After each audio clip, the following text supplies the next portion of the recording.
In January 2022, French chef Vincent Kreppel found himself moving to a cold and wintry Ireland. Born in the Pyrenees, Kreppel grew up in a home where good food was an important part of everyday life. Vincent shares, in France we have a strong culture of sitting down together for meals. Sometimes we would drive for hours to go to a family meal and then spend the whole day eating and digesting on the couch with everybody falling asleep.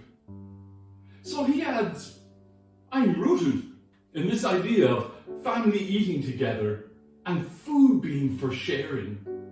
I don't know if that's what led me to become a chef, but sharing, making people happy, and getting people together might have been part of it.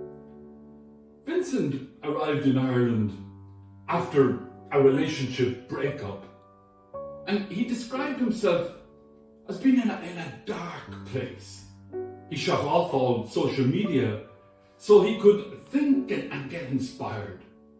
Kreppel travelled around Ireland, returning over and again to the national park in Killarney. He climbed Carrauntoohil 4 times. He went to Ballycotton and swam in the sea. He described the experience as being like a spiritual retreat to connect himself with the land and the sea. Many spiritual gurus argue that the instinct to worship is inherent in our humanity. It cannot be suppressed. According to the English theologian Peter Tyler, nearly everyone has some experience of the transcendent, usually in their teens or early 20s. The heavens open up for a moment. We have a glimpse of glory.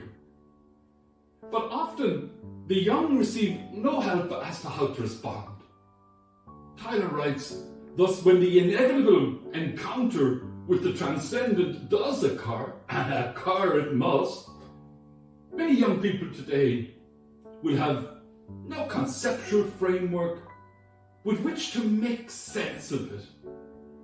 It may appear weird and an irrelevance, or indeed a mental pathology or psychosis. Many young people just shake their heads and wonder what all that was about. What had I been smoking or drinking? And so the door that was opened drifts shut, and we settle back into the banality of the age. Each time I read the story of the Last Supper, I sense that in the midst of an emotionally charged night, the seed that stirs an openness to divine love was planted. Arising from the night of the Last Supper, we are invited to eat and drink at the table of the Lord, to have our feet washed, to enter the wounds and heart of Christ, to be as his beloved friends. And we are told to do as Jesus did. We must wash each other's feet. Jesus expressed his love in service to the world.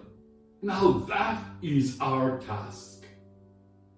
The most beautiful liturgies may be the lowest key, barely visible.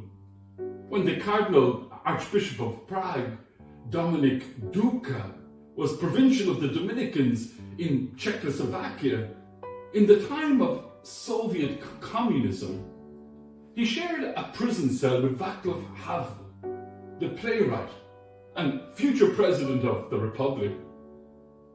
The celebration of the Eucharist was strictly forbidden, and so the two prisoners would apparently play chess.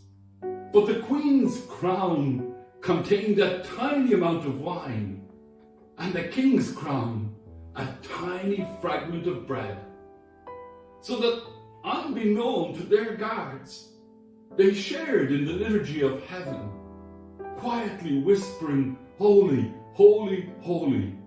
They participated in the worship of the angels.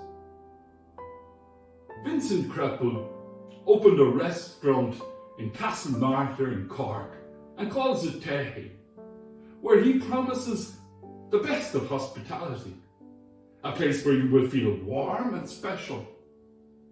Last week, Vincent was awarded a Michelin star for his cooking at his restaurant. The Eucharist doesn't need a star. In the Eucharist, love itself remains incarnate and eternal.